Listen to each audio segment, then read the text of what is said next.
Once upon a time, in a small village nestled between rolling hills, there lived a young man named Koji. Koji had a reputation for being the laziest person in the entire village. He spent his days lounging under the shade of a large oak tree, gazing at the clouds as they drifted lazily across the sky. The villagers often shook their heads in disappointment, wondering how someone could be so content with idleness. One sunny morning, as Koji lay beneath his favorite tree, an elderly monk named Zenzo happened to pass by. Zenzo was known throughout the region for his wisdom and the lessons he imparted through simple stories. He approached Koji and said, "Young man, do you not yearn for purpose in your life? There is more to existence than idleness."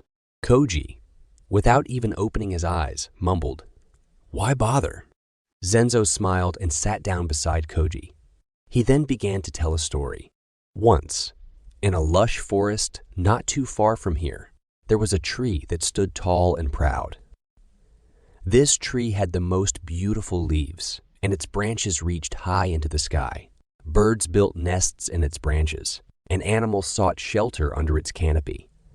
But there was one thing about this tree that made it truly special. It bore the most delicious and succulent fruits in the entire forest. Koji, still lying with his eyes closed, couldn't help but become intrigued by the story. He asked, what made the tree so special? Zenzo continued, the tree was special not because it was born with the sweetest fruits or the most beautiful leaves. It was special because it worked tirelessly each day to nourish its roots, soak in the sun, and provide shelter and sustenance to those around it. It did not simply exist, thrived, and fulfilled its purpose. Koji opened his eyes and looked at Zenzo with a puzzled expression. But what does that have to do with me?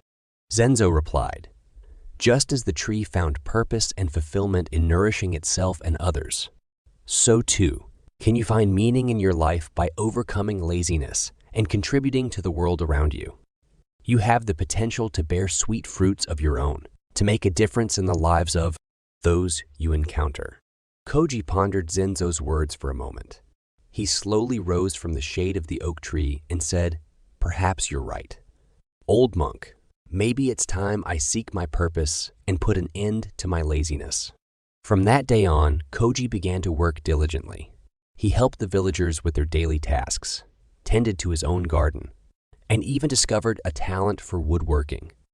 Slowly but surely, he transformed from the laziest man in the village into one of its most hardworking and respected members. Koji had realized that true contentment and fulfillment came not from idleness, but from actively engaging in life's challenges and opportunities. He had overcome his laziness and found his purpose, just like the tree in Zenzo's story. And so, in the village nestled between the rolling hills, the tale of Koji served as a reminder that even the laziest of souls could awaken to a life filled with purpose and meaning if they were willing to make the effort.